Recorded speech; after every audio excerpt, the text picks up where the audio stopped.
Hey Nir, welcome. I'm really excited to have you here.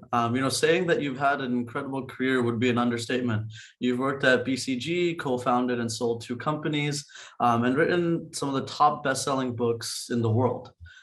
So to kick things off, I'd love to have you spend a little bit of time, a couple of minutes, just introducing yourself and telling our audience about yourself in your own words.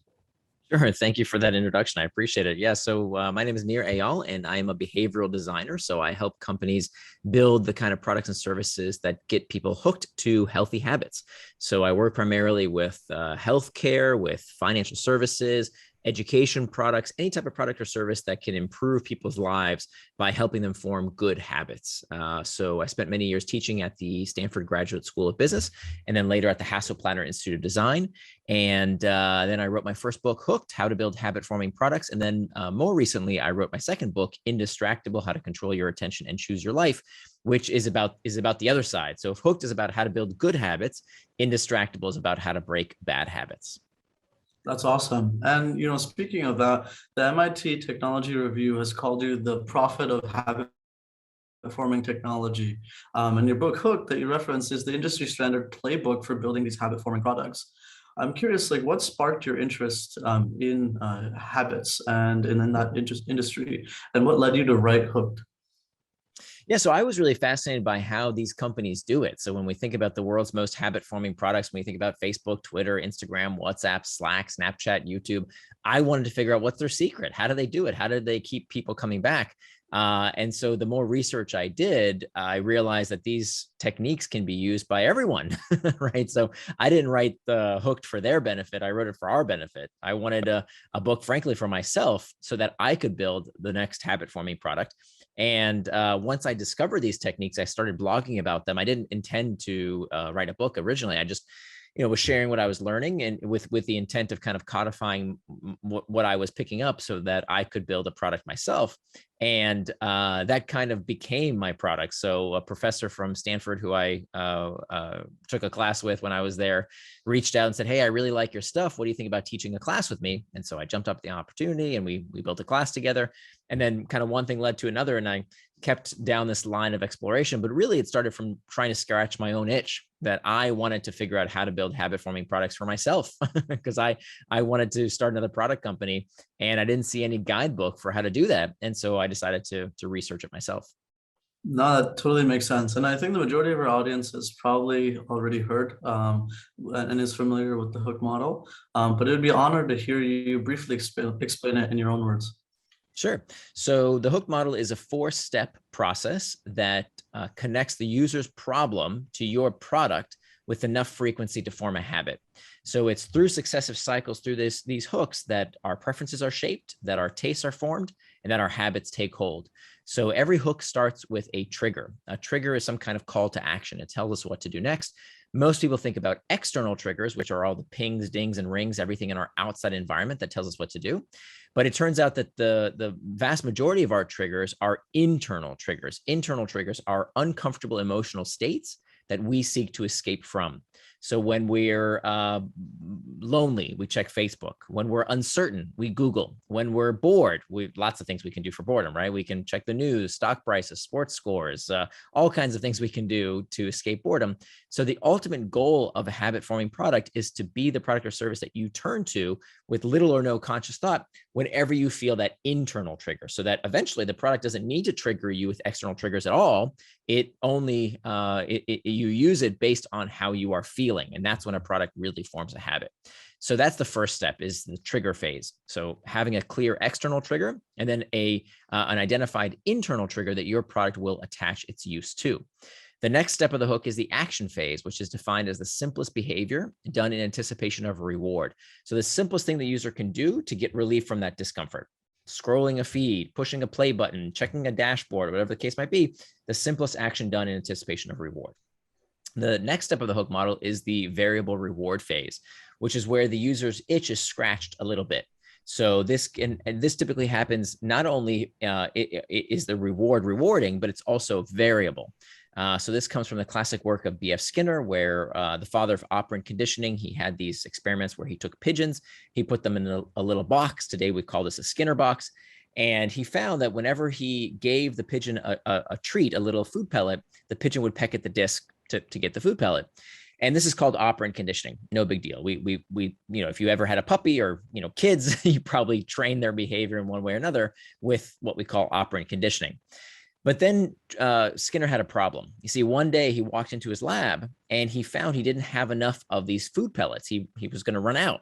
So he couldn't afford to give the pigeons a food pellet every time they pecked at the disc. He could only afford to give it to them once in a while.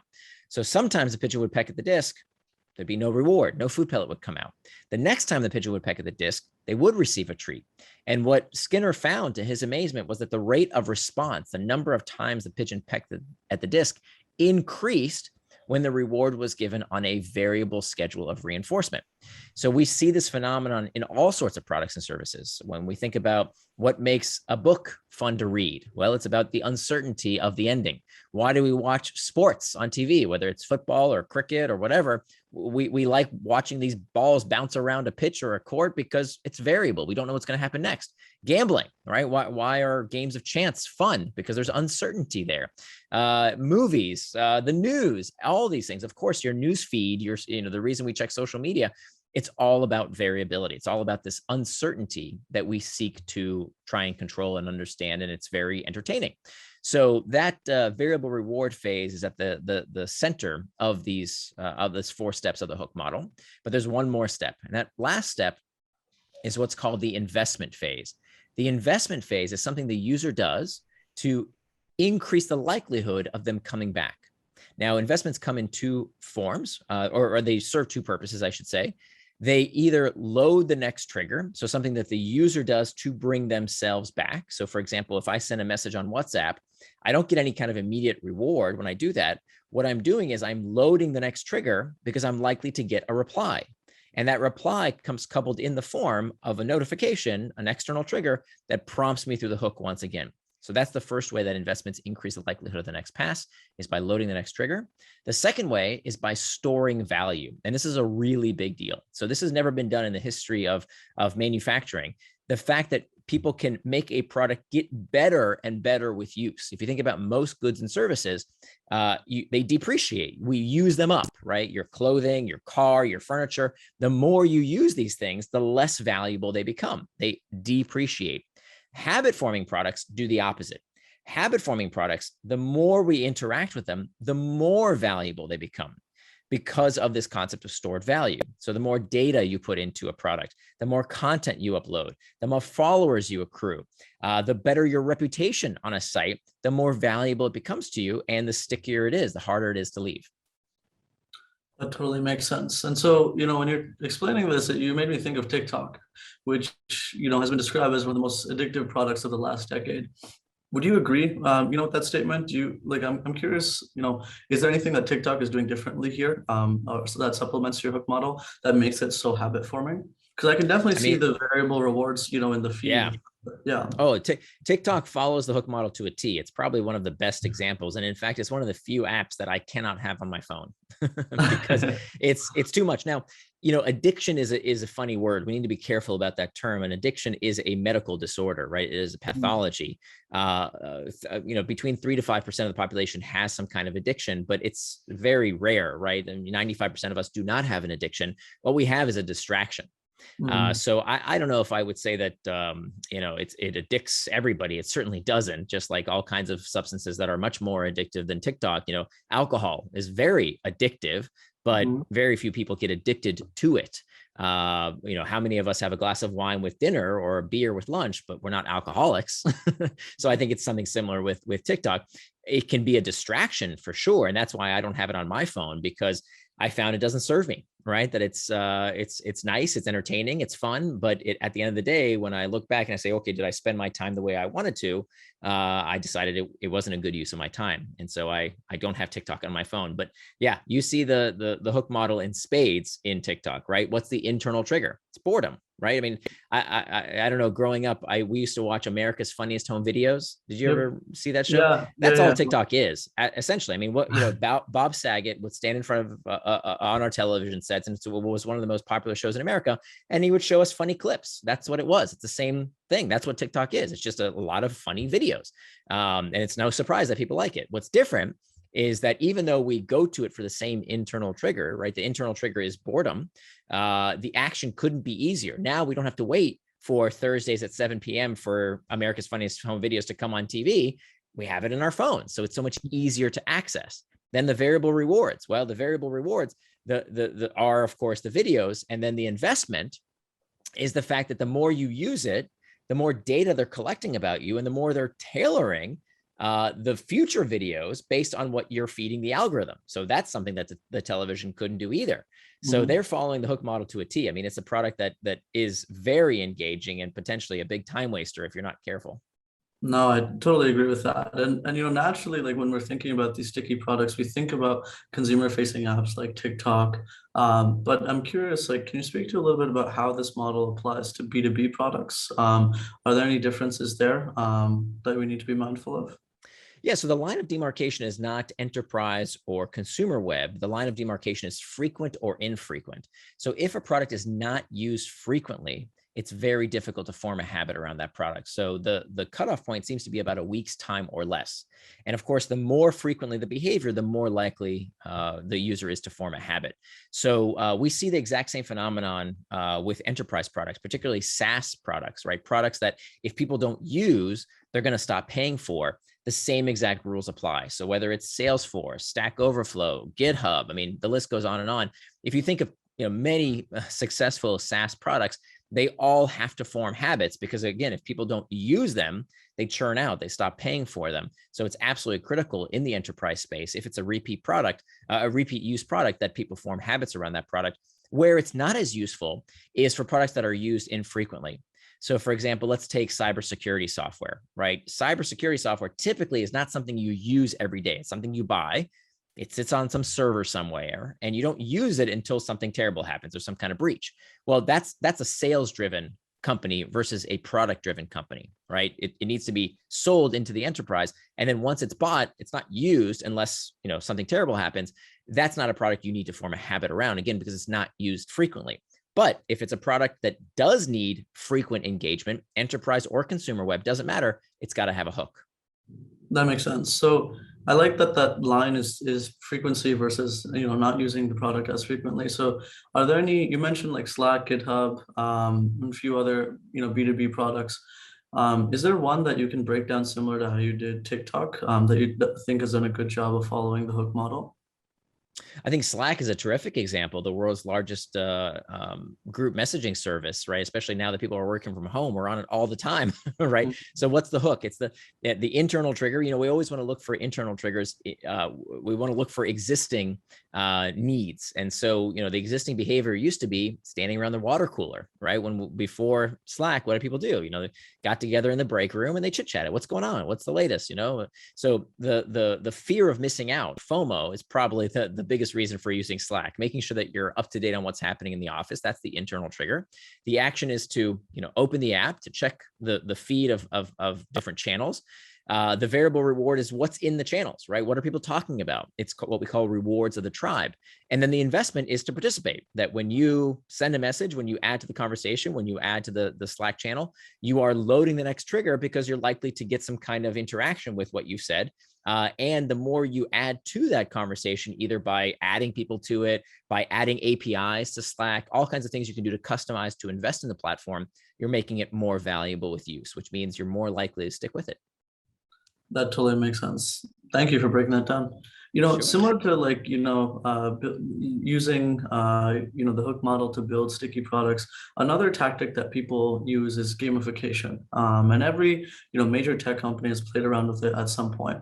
But sometimes it makes a lot of sense to use it, and other times it feels very forced. There's a study done that showed that 80% of gamification efforts actually fail.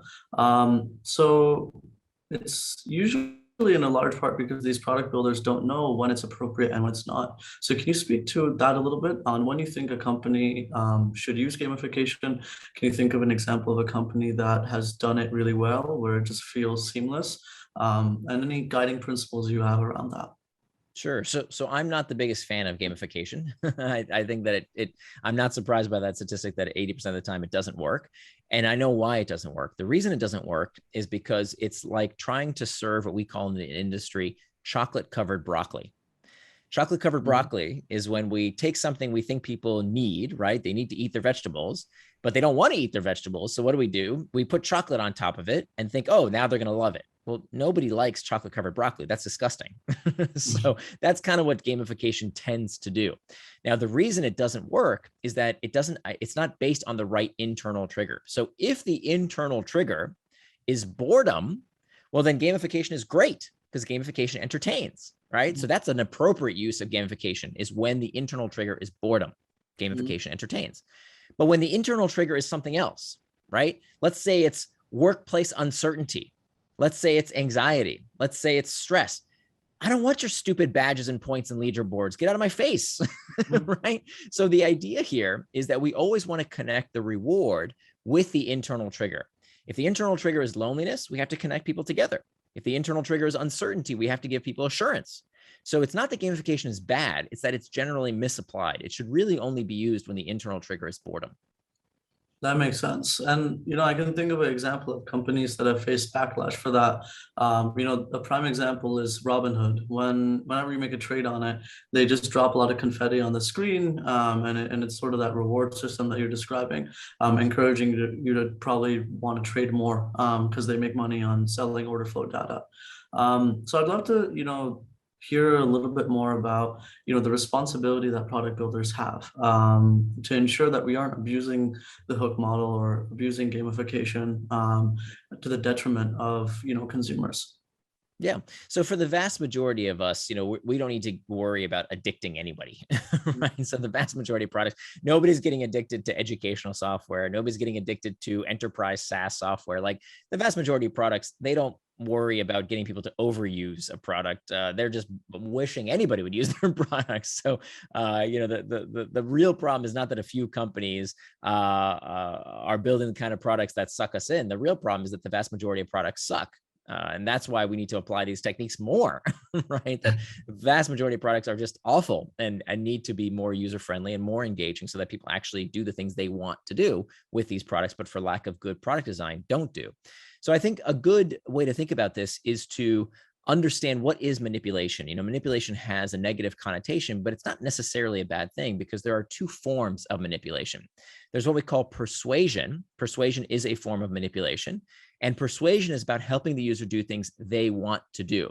Now, we have to understand that all design is a form of manipulation, whether it's interaction design, whether it's usability design, whether it's graphic design, interior design. All design is a form of manipulation. Anytime you are designing an experience to change behavior or emotion, you are manipulating people. But we pay for the privilege to be manipulated, right? Don't we want a physical space to manipulate our emotions to make us feel a certain way? That's why we hire interior designers, right? Graphic designers, interaction designers. These people are manipulating our experiences. But to do it ethically, we have to make sure it persuades, making sure that the definition of persuasion is an experience that helps the user do something they themselves want to do. The opposite of persuasion is coercion. Coercion is unethical. Coercion is getting people to do things they don't want to do. Now, you can sum up the difference between persuasion and coercion in one word, and that one word is regret. Regret. We want to make sure that we never build a product that the user will regret using.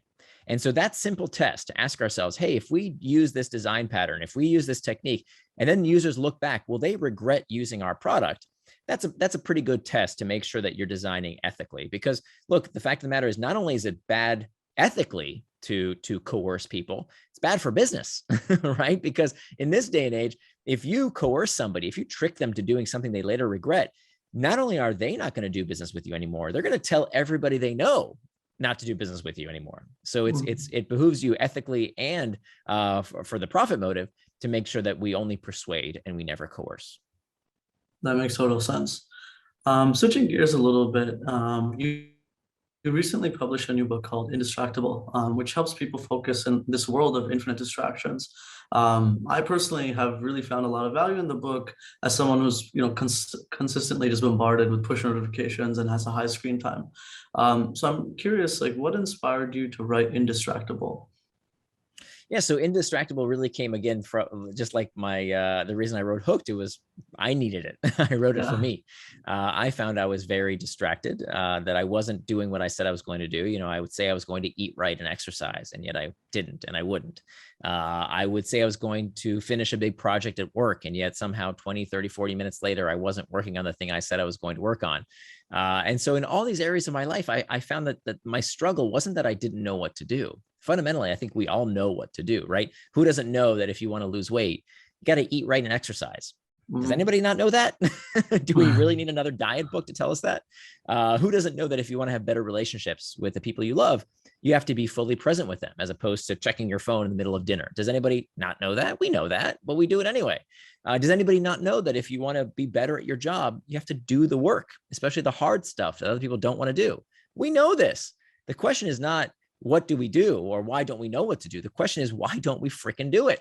Mhm. So that question really fascinated me, and it's fascinated people for at least the past 2,500 years. In fact, Plato, the Greek philosopher, talked about this very same problem. In the Greek, he called it akrasia, the tendency to do things against our better interests. And this is kind of an age-old question of why is it that despite knowing what to do, we don't do what we say we are going to? And so I really wanted to dive into this question. And it started initially from thinking, oh, it's technology's fault.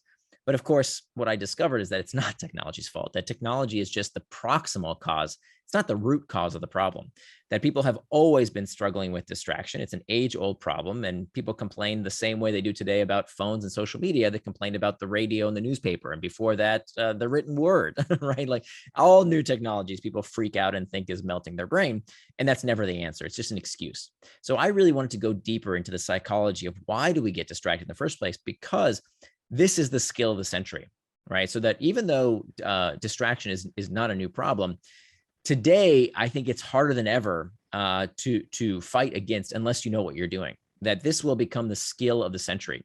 That it's a macro skill, right? If you're not reading enough books, if you're not spending enough quality time with your family, if you're not exercising, whatever it is in your life that you're not doing that you think you should, the reason why is that you're distracted, right? Before you learn any other tips and tricks and life hacks, you got to learn how to manage your own attention, because controlling your attention is really how we control our life.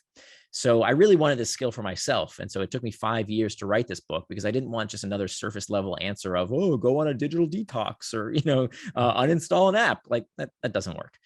You really need to understand the deeper psychology behind distraction in the first place. That makes total sense. And I remember an example in your book was when you discuss how your relationships depend on becoming, indistractable.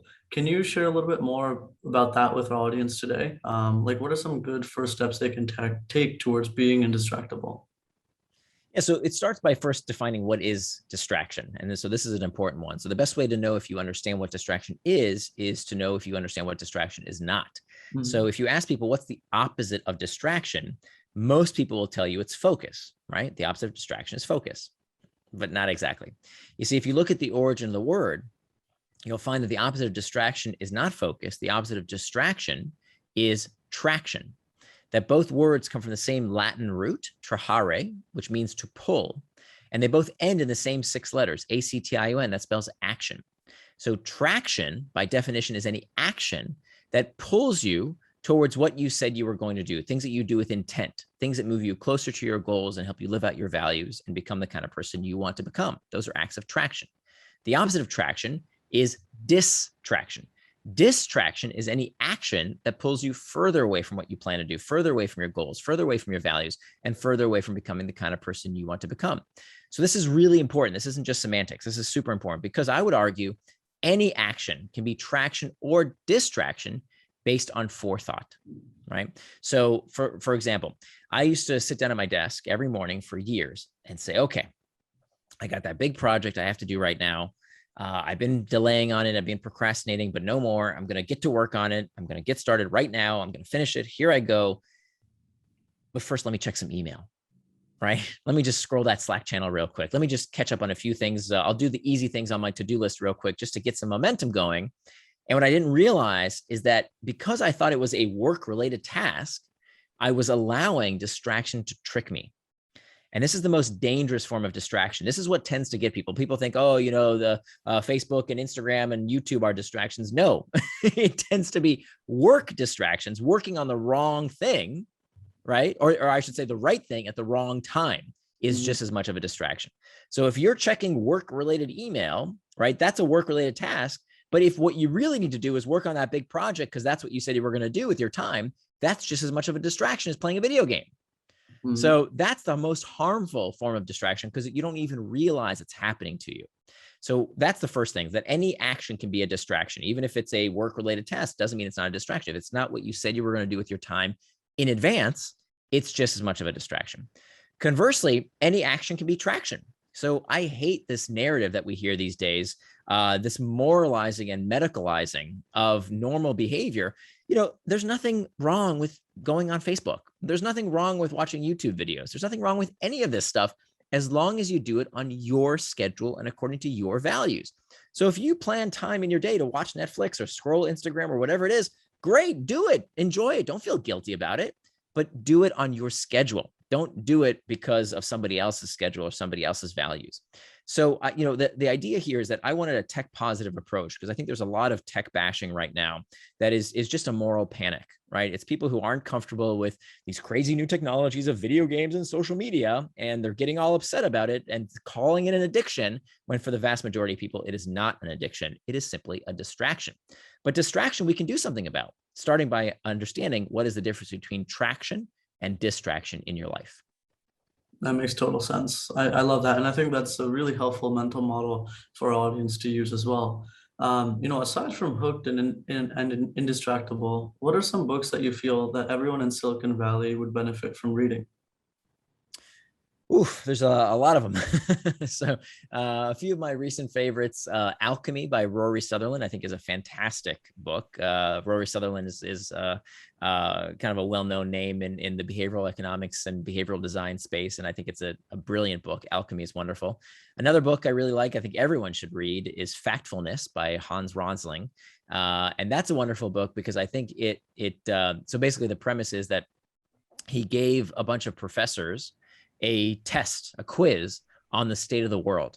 And, different aspects of how well is the world doing? How are we doing on public health? How are we doing on education? How are we doing on the empowerment of women? How are we doing, all different kind of aspects, the environment, all different aspects of how is the world these days?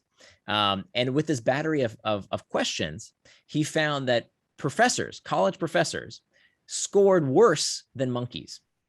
Oh, wow. That if monkeys had answered at random, they would have done better than these professors. And it turns out that most people have an unduly negative perception of how bad the world is, that the world they think is much worse than it actually is.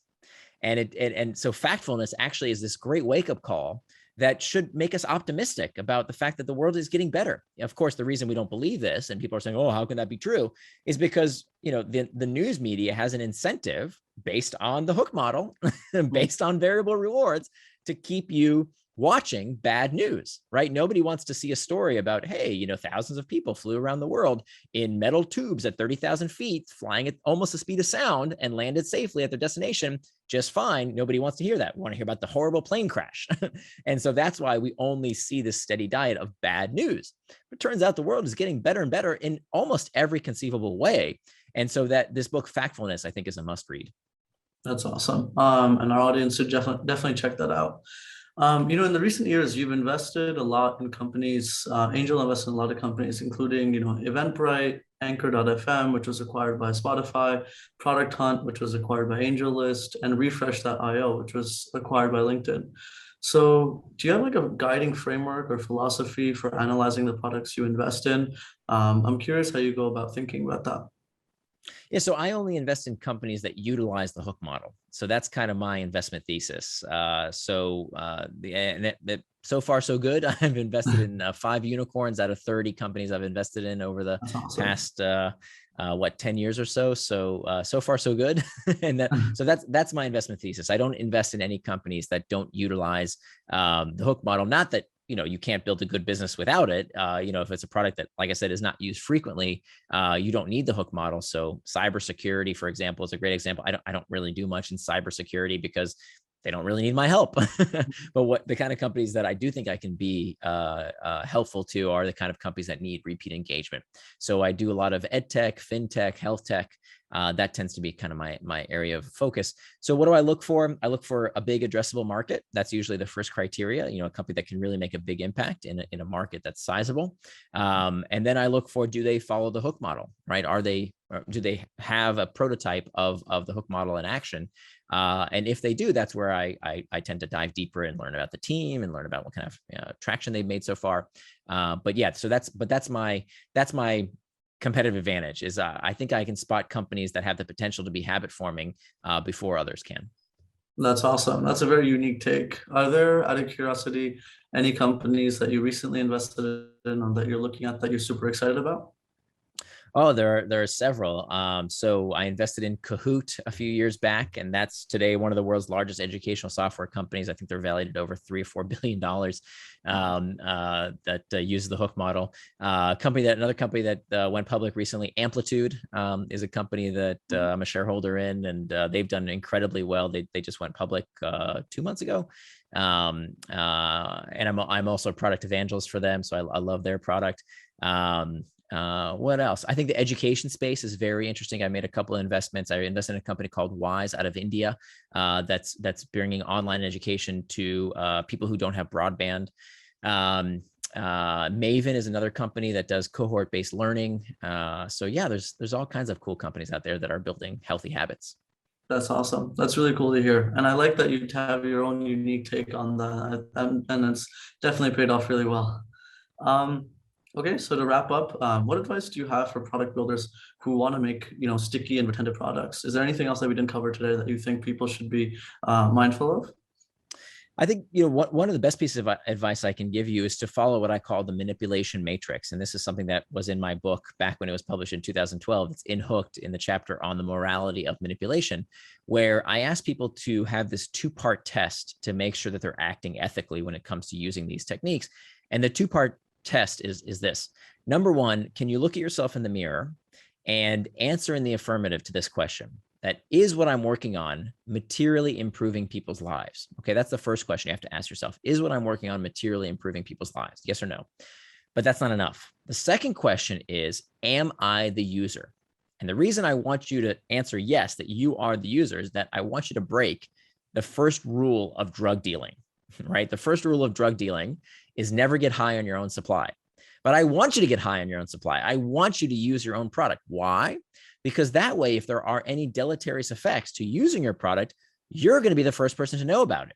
And I think if you can answer the affirmative to those 2 questions, is this materially improving people's lives? And am I the user? Yes, I am the user. You're what I call a facilitator. Not only is that a good ethical place to be, it actually makes product building a lot easier. And I think people forget what an amazing hack it is to build for yourself. The hardest part about building a successful product and getting it to product market fit is making sure you're building something people want. So a wonderful hack that product builders should use is build what you need, right? If you think about the founders of Facebook and Google and YouTube and Instagram, they were building stuff they wanted. It's an incredible hack that I think not enough people use. Build for yourself. And so if you do that, if you materially improve people's lives and you are the user, you can use these behavioral design techniques with good conscience because you're using them for yourself. And I think that's not only a good ethical place to be, but you're much more likely to actually succeed. That's awesome. That's really good advice. And that's a framework that I think most people probably haven't heard of before. This was excellent. Thank you so much for your time today, Nir. Oh, my pleasure. Thank you.